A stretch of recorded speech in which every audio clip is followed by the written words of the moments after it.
भगवद गीता का महत्व। हम कह चुके हैं कि भारतीय दर्शनों का दृष्टिकोण व्यावहारिक रहा है।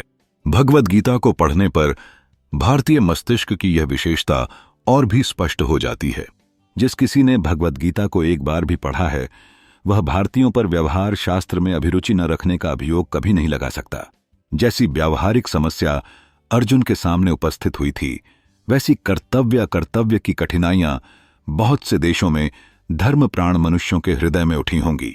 लेकिन उन कठिनाइयों की जैसी सजीव अभिव्यक्ति भगवद गीता में हुई है और उनके समाधान का जैसा गंभीर प्रयत्न वहां किया गया है, वैसा विश्व साहित्य के किसी दूसरे ग्रंथ में मिलना दुर्लभ है। यही कारण गीता के लोकप्रिय होने का है। आज भगवद गीता का संसार की सब सभ्य भाषाओं में अनुवाद हो चुका है। हजारों नर नारी उसका पाठ करते हैं और जीवन के आशा निराशा भरे क्षणों में सुख और शांति लाभ करते हैं। भगवद गीता के प्रसिद्ध होने का एक दूसरा कारण उसकी समन्वय और सहिष्णुता की शिक्षा है। भगवद गीता अनेक प्रकार की विचारधाराओं के प्रति आदर भाव प्रकट करती है और उनमें सत्यता के अंश को स्वीकार करती है। कम से कम व्यवहार क्षेत्र में भगवद गीता में संसार के विद्वानों के प्रायः सभी उल्लेखनीय विचारों का समावेश हो गया है। इसका अर्थ यह नहीं है कि भगवद गीता के तात्विक विचार, मेटाफिजिकल व्यूज, नगण्य या कम महत्व के हैं। गीता का तत्वदर्शन या ओनंटोलॉजी, गीता के विश्व तत्व संबंधी विचारों पर उपनिषदों की स्पष्ट छाप है। सांख्य के विचारों का भी बाहुल्य है।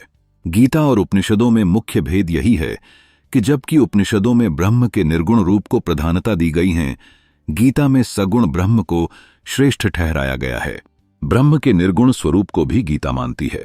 सारी विभक्त वस्तुओं में जो अभिव्यक्त होकर वर्तमान है, जिसे न सत्य कहा जा सकता है न असत, जो सूक्ष्म और दुर्जेय है, जो ज्योतियों की भी ज्योति और अंधकार से परे है, जो जाता ज्ञान और जेय है, उस ब्रह्म का वर्णन और गुणगान करने से भी गीता नहीं सकुचाती।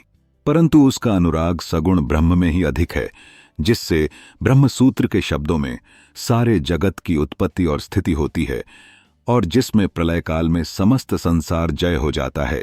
ब्रह्मांड के अशेष पदार्थ उसी से निस्सृत होते हैं। सगुण ब्रह्म या भगवान की दो प्रकृतियां हैं, एक परा और दूसरी अपरा। पृथ्वी, जल, वायु, तेज, आकाश, मन, बुद्धि और अहंकार, यह 8 प्रकार की अपरा प्रकृति है। परा प्रकृति जीव रूप अथवा चैतन्य स्वरूप है, जो इस दृश्य अदृश्य जगत को धारण करती है। अपरा प्रकृति वास्तव में सांख्य की मूल प्रकृति और श्वेताश्वेतर उपनिषद की माया ही है। इसे अव्यक्त भी कहते हैं। ब्रह्मा के दिन के प्रारंभ में सारे व्यक्त पदार्थ प्रकट होते हैं और ब्रह्मा को रात्रि के आने पर उसी अव्यक्त संजक में लय हो जाते हैं। गीता में प्रकृति को महत ब्रह्म भी कहा गया है, जो संपूर्ण विश्व की योनि या कारण रूप है। भगवान स्वयं इसमें बीजारोपण करते हैं। यह अव्यक्त महद ब्रह्म या प्रकृति 3 गुणों वाली है। सतगुण, रजगुण, तम गुण नामक प्रकृति के गुण भौतिक, मानसिक और व्यावहारिक क्षेत्रों में सर्वत्र व्याप्त हैं। सात्विक, राजस और तामस भेद से भोजन 3 प्रकार का होता है। श्रद्धा भी 3 प्रकार की होती है। यज्ञ, दान, तप आदि कर्म भी 3 प्रकार के होते हैं। प्रकृति के गुण ही हमारे समस्त कर्मों के लिए उत्तरदायी हैं।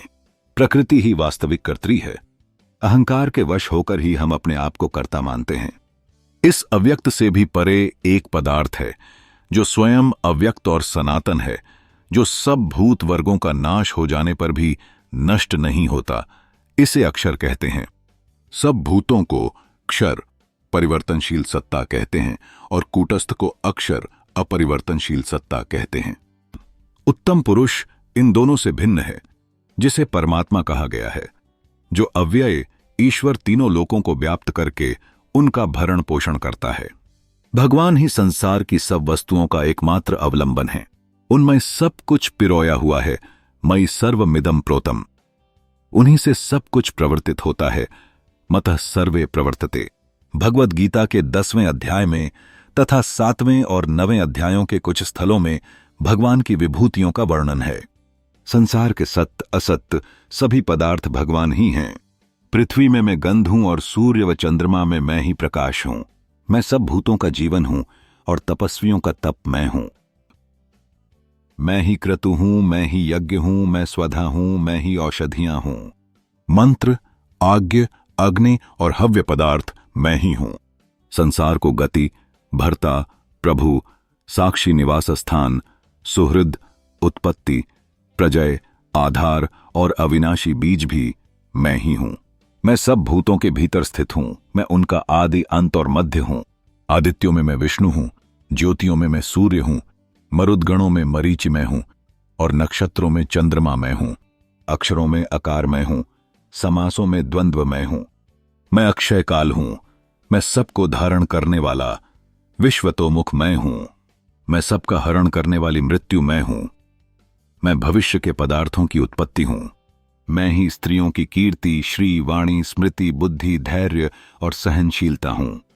11वें अध्याय में विश्व रूप दिखलाकर भगवान ने अर्जुन को अपनी विभूतियों का और संसार का अपने ऊपर अवलंबित होने का प्रत्यक्ष अनुभव करा दिया।